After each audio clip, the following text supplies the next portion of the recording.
So this is the session called "What Does God Have to Do with Artificial Intelligence?" by Max.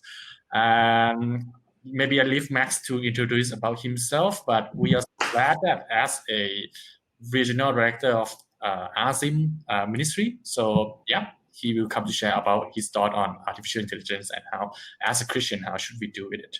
So let me pass the stage to Max. Great, thanks, Son, and thanks everyone for joining. It's a pleasure to be with you. Thank you for choosing this session. I hope you find it interesting and we all learn something. The question of artificial intelligence, I think, is a fascinating one. But before I share just a little bit about me, I'm, as you can hear, I'm Australian, but I live in Singapore at the moment. So I'm coming to you live from Singapore. But I spend most of my life in Australia. I'm a lawyer by training. So I'm not an engineer, I'm not a coder, so I'm a little bit of an exception in this conference. But I practiced law for 3 years, and then I worked in politics, in professional politics in Australia for 7 years. And so that was most of my professional working life. I worked at the Australian National Parliament, got to work for a couple of ministers and work with a couple of prime ministers, which was a real blessing. And then I spent 2 years with my wife in Oxford in the United Kingdom, and I did my postgraduate study there. And then I've been in Singapore for the last 3 years now, and work with this team. And we are known as Ravi Zacharias International Ministries globally. And I lead the team in Asia Pac. And there's 14 of us here who are speakers and about 20 others who are executive administration and support staff. So that's what I do. And I'm really blessed to be with you. Albert Einstein, whom all of you I'm sure will have heard of, the great Nobel laureate, the physicist, one of the most intelligent people in human history. There's a famous story that's told about him when he was on a train just going from one town to another in regional Germany. And this is after he had attained his celebrity status. And there was a young intern who was working on the train, and his job was to go and check everyone's ticket. And he didn't recognize Einstein, didn't recognize who he was, and asked him for his ticket. And Albert Einstein had lost his ticket. He couldn't find it. So he's looking around, checking his jacket, checking under the seat, couldn't find the ticket. And this young man said, "Sorry, sir, if you can't give me your ticket, I'm going to have to ask you to get off the train." And Einstein's like crawling around, looking, feeling a bit bad, but also a bit embarrassed for this young man because he doesn't know who he is. And then the young man's supervisor comes past and angrily pulls him aside and says, "What are you doing? Don't you know who this is? This is Professor Albert Einstein. He just won a Nobel Prize." And then the young man turns to Einstein and says, "I'm so sorry, Professor Einstein. I had no idea. I didn't realize who you were. Don't worry about the ticket." About 1 hour later on the same train journey, the young man is walking past again, and he sees Einstein still on his hands and knees looking for the ticket. And he says to him, "Professor, it's okay. You don't have to worry. We know who you are. We know who you are. You don't need a ticket." And then Einstein smiles at him and says, "You might know who I am, son, but I don't know where I'm going. You might know who I am, but I don't know where I'm going." The reason that story always amuses me is because when we think about the deep questions of life, no matter what industry or sector we are in, whether it's tech or finance or law or banking or private equity or whatever it might be, not-for-profit work, there are two questions that got cut to the very heart of every person. Who are we and where are we going, right? The question of identity and the question of purpose. And the explosion and the revolution, arguably the two revolutions that we have experienced and are experiencing in the development of artificial intelligence, arguably they cut to the heart of these two questions. Who are we as people and where are we headed? And how does artificial intelligence play into that? How does it help us deal with these deeper questions of meaning, of purpose, of identity, ultimately of God, right?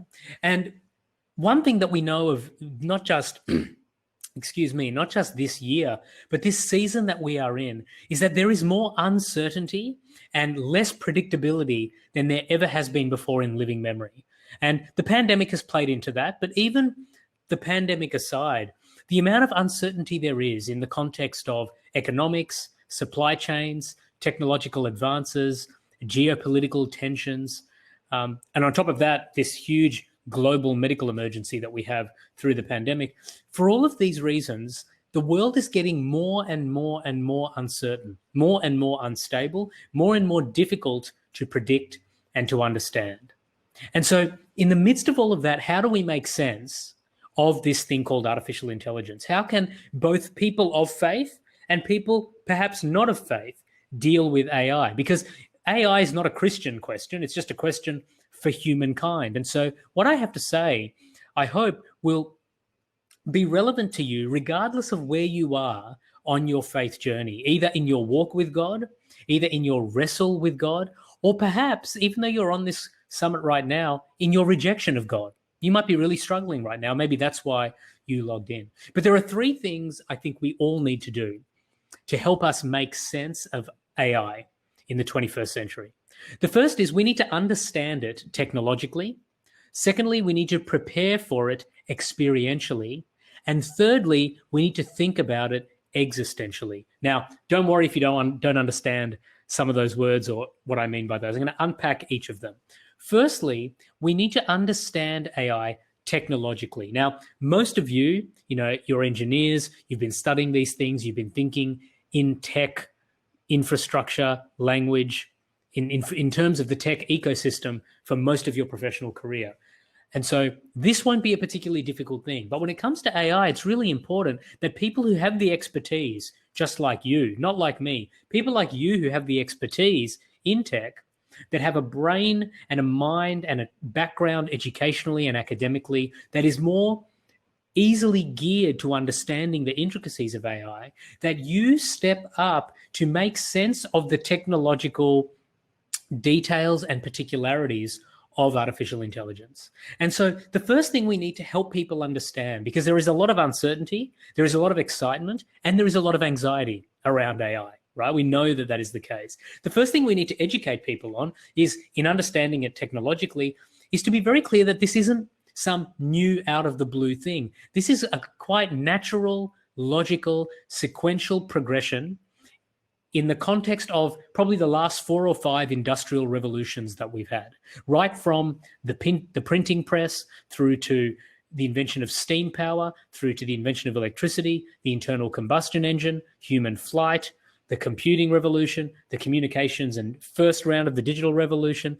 Artificial intelligence is simply the next thing. It's humankind using our expertise to build resources around us that takes away the stress and strain and burden of the decision-making power and intellectual, infrastructural, and labor needs and requirements of humankind directly. And that's all any technological advance actually does. It helps us to utilize our resources better with less strain on us, with a greater productive output. Now, AI is in many ways more exciting, more significant, and certainly in the context of Main Street, newspapers, media, literature, it's sexier in many ways because of that kind of sci-fi angle to it. But it's important that we put things in perspective. It's just another round of the Industrial Revolution. It's quite simply, even if we're talking about deep learning and neural network AI, it's basically just trying to mimic aspects of the human decision-making infrastructure of our brains,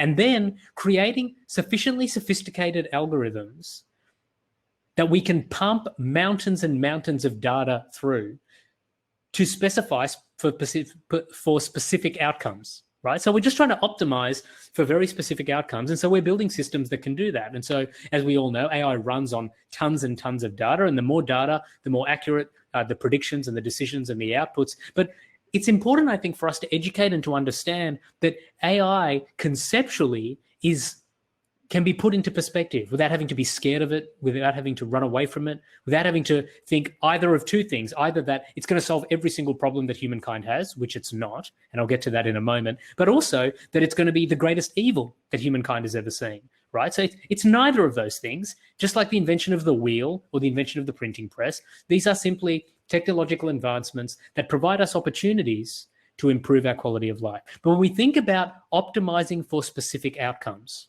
right, AI is entirely anchored on objective experience. It's about trying to build in the human experience of the world around us and the data that we derive around us objectively, right? So it's very important to understand that it is not human. It is not intelligence. It is not sentient, because human reactions and responses, the human experience, is almost entirely about subjective experience, not objective experience. Whereas AI, when you see it the way that we're developing it and the purpose for which it is made, it's all about objective experience, right? Whereas for a human being, I can taste chocolate ice cream and you can taste chocolate ice cream, and we can think very, very different things about it, or probably more likely, a certain type of wine or something that's a bit more subtle. That all comes back to subjective experience. Now, that subjective experience and the sentience that goes along with that is not something that even neural network AI, deep learning AI, even AGI that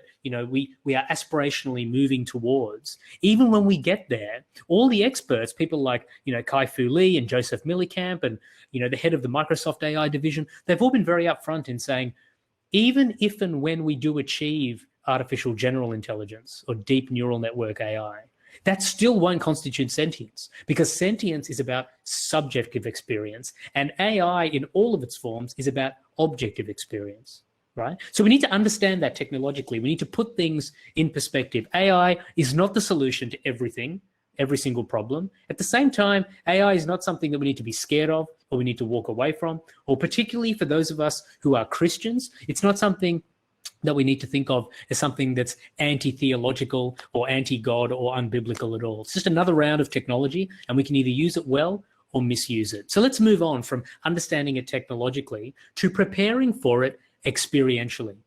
Now, the first thing is we need to be ready and willing to embrace the benefits of AI. PricewaterhouseCoopers estimates in a report from last year, I think, that when if the AI revolution continues to roll in the way that it currently is, we can expect around $15 trillion in GDP extra put on top of the global economy in around 2030, right? So that's a significant boost economically. Obviously, it's going to be up to us as to how we distribute that, how we utilize that, incredible increase in the generation of wealth. But there are enormous benefits to the quality of life in healthcare, in aged care, in dealing with how we organize our cities, the geographic movement of people, in how we deal with work, how we deal with family life, how we can restructure and rethink education more effectively and the academic sectors, how we can understand better and make more accessible our international financial system and the fruits of that to benefit more and more people that might not currently have the expertise to understand that system with low levels of financial literacy.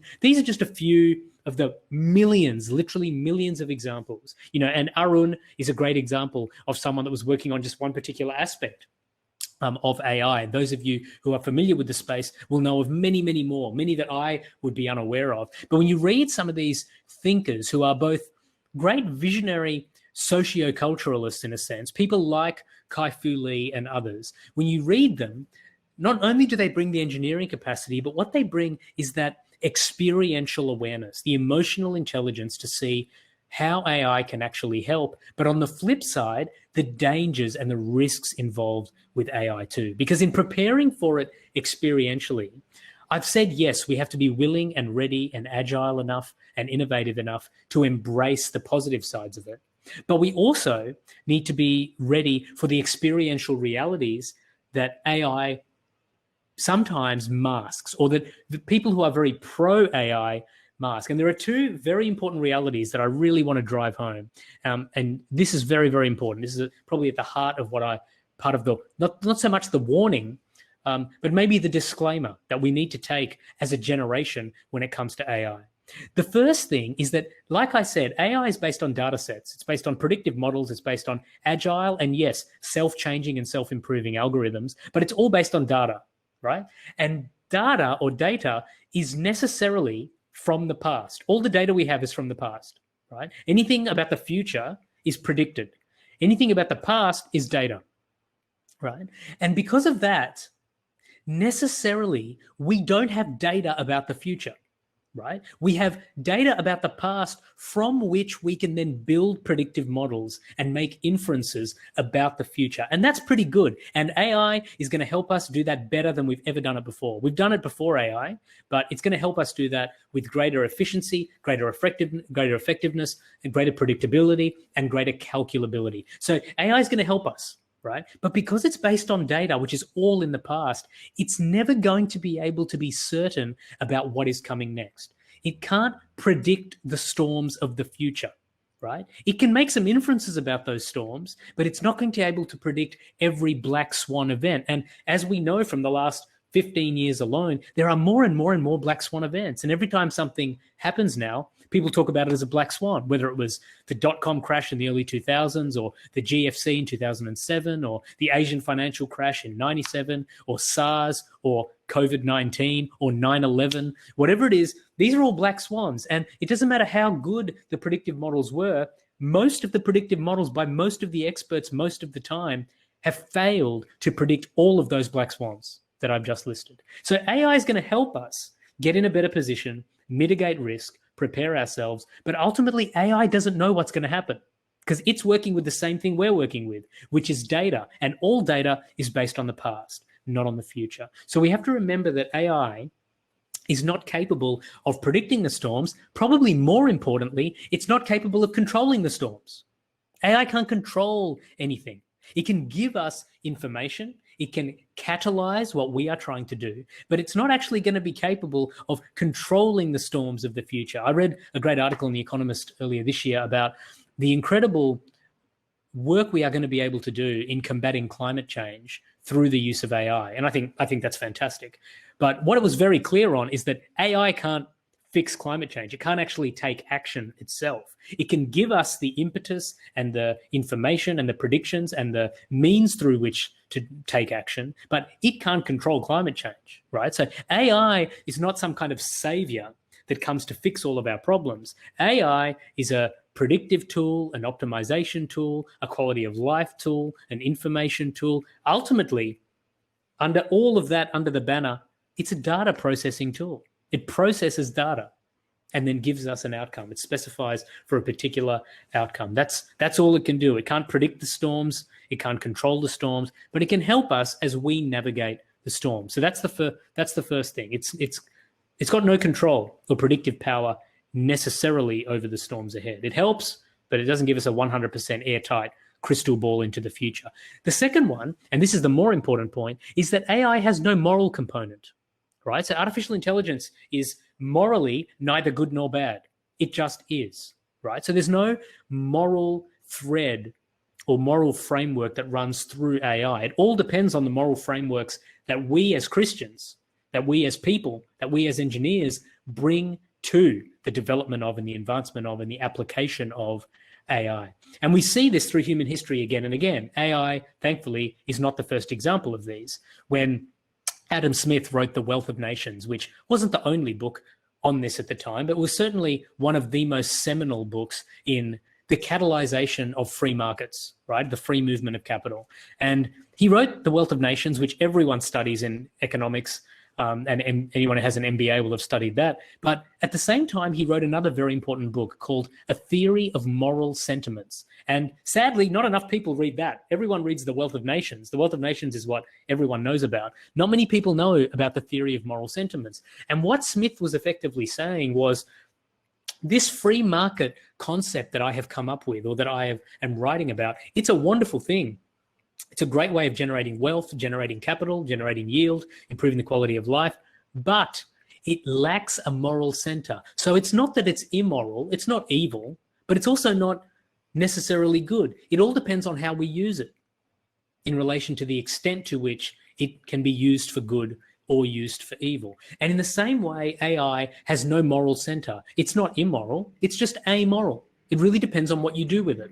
Right? Just like water is not morally good or bad, water is just an instrument. It's just a tool. It's just a resource, right? And you could use it to nourish someone's need for water, or you could use it to drown someone, right? So it's what we do with it that defines its moral character, not so much what it is, which is why when people say, is AI a good thing or a bad thing? The answer is, that's the wrong question, because good and bad are moral categories. And so we have to work out what kind of moral framework we are bringing to the practice of, the development of artificial intelligence going forward. So we got to understand it technologically.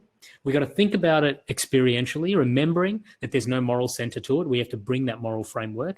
And thirdly, we have to think about it existentially. Because in trying to understand this moral framework, what we are really asking, the question deep down at the center of this AI debate that's been going on now for about 15 to 20 years, and will probably go on for another 100 unless something else happens in the meantime. The question is, what does it mean to be human? That is the core question that defines the moral discourse that will feed the future of artificial intelligence and how we deal with it. And there are, very broadly speaking, 3 approaches to AI in a moral context. So I talked about how we need to bring a moral understanding to artificial intelligence. And there are 3 ways that people try and do that. The first is the technocratic approach. And the technocratic approach is the approach of, let's just do whatever we have to do to improve the quality of life for the maximum number of people, right?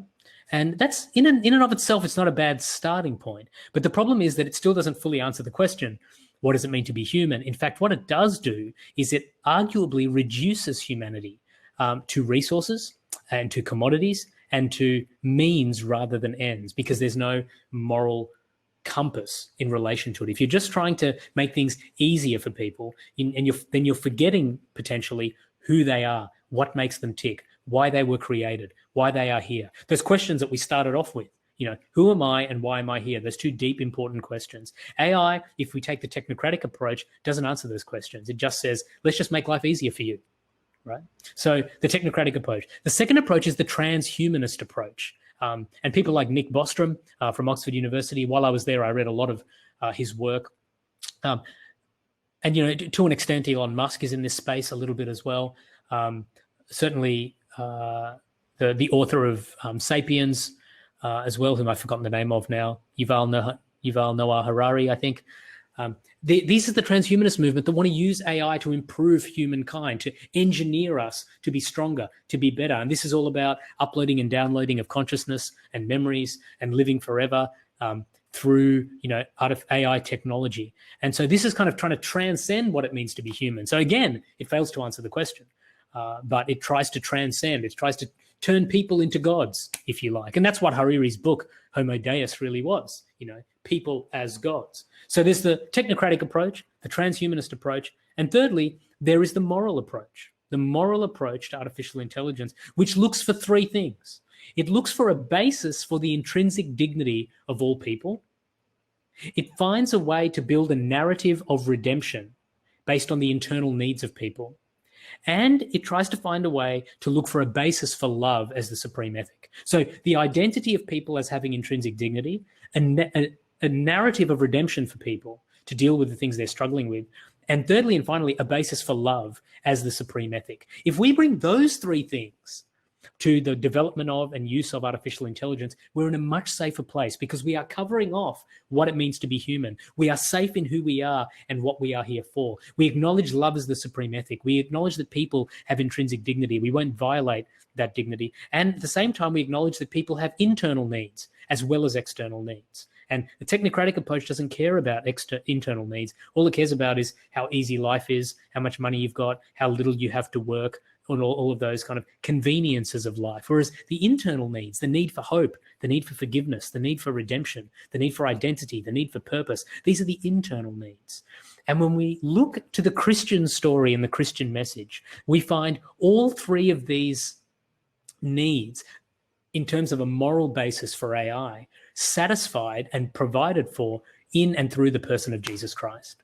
Jesus Christ offers us a basis for intrinsic value, because we're all made in his image, in God's image. He also offers us a narrative of redemption. Through the cross, we have forgiveness of sins through grace and an eternal hope, which takes the pressure off all the technology that we're working on and allows us and frees us to flourish within it. And thirdly, he offers us the basis of love as the supreme ethic, because he came and saved us. He actualized that narrative of redemption in and through love. The cross of Jesus Christ is first and foremost a demonstration of love. When we look at that, it's through the Christian framework that we actually have a really strong moral basis from then to go forward into the world of artificial intelligence and embrace this technology, develop this technology, utilize this technology without forgetting about who we are. Artificial intelligence is going to be a wonderful thing and is a wonderful thing. We just have to remember that it's artificial. and it's not going to solve all of our problems or our existential needs. For that, we need super intelligence and a supernatural redemption and love, and only God himself can provide that. Thanks so much for listening, guys. I hope that was helpful for you. Back to you, Son, or I think we can take a couple of questions.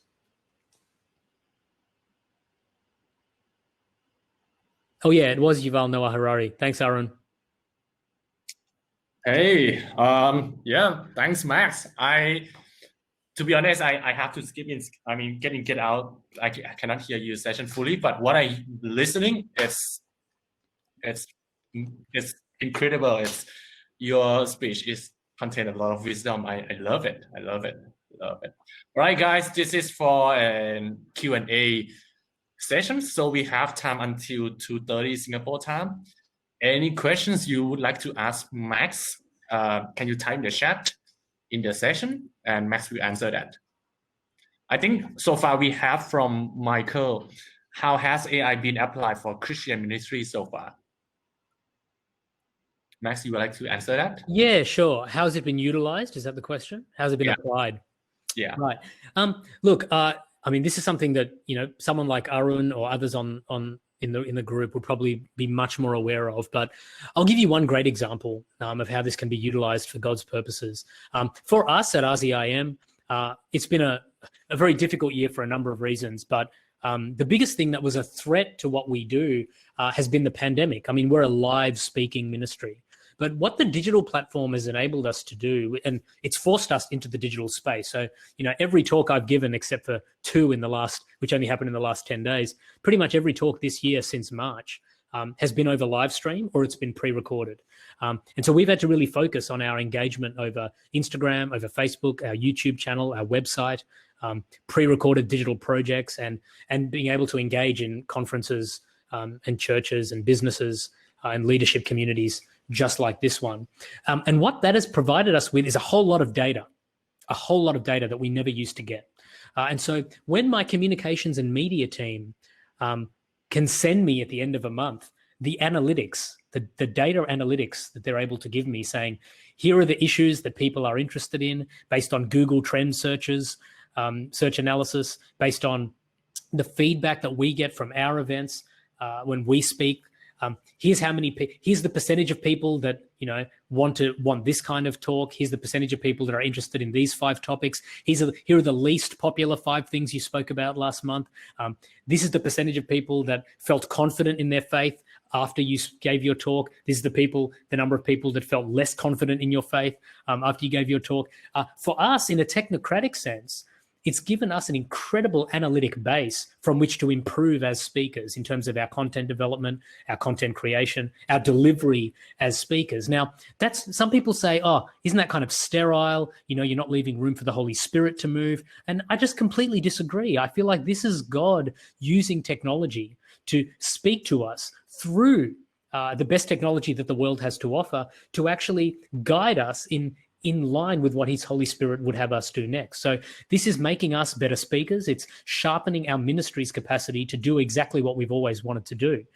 So that's just one example. And I know there are churches that have been really responsive and agile in the COVID world in terms of how they structure midweek things, moving away from a Sunday-centric thing, being able to break down and segment their audiences at church, the kinds of things that 7-year-olds and 8-year-olds like, and the kinds of things that 21 and 25-year-olds like, the kind of things that women need, the kind of things that single men need, that married men need. And actually, for example, take a book or a biblical character like Nehemiah and channel the theological truths from that very book in 6 different ways for 6 different segments. Now, that is kingdom-focused, Holy Spirit-driven data analytics, if I've ever seen it. So I've been really excited to see that happening with a lot of our ministry collaborators and partners, and to see it happening within our ministry too. So those are just some examples. Awesome. More 3 questions. Maybe I can just pick one because our time is running out. And I give to Michael because he asked first. And for Jonah and Andy, feel free to connect to Max and you can direct message to him. And I believe Max will be very happy to follow up on your questions after this finish. So Michael, your question is, what is your opinion on AI replacing human needs to ask God? Yeah. What about, yeah? Great question, Michael. The short answer, I think, is that AI is not new in this regard. And my answer to this question would be exactly the same as, a McDonald's drive-through window replacing humans' need to ask God, or a cardiologist replacing humans' need to ask God, or a university professor. Now, AI, the McDonald's drive-through, the cardiologist, the university professor, they all have a role to play in the context of providing for something that you need, right? And so if I had a heart attack, I would want a cardiologist. I wouldn't just lie here and say, God will take care of it. The question is the overarching backdrop of your existential narrative of living one of submission to and reliance on God?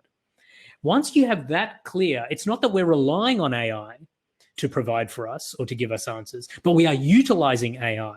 And that is the difference. We rely on God, we trust him, and then we use AI.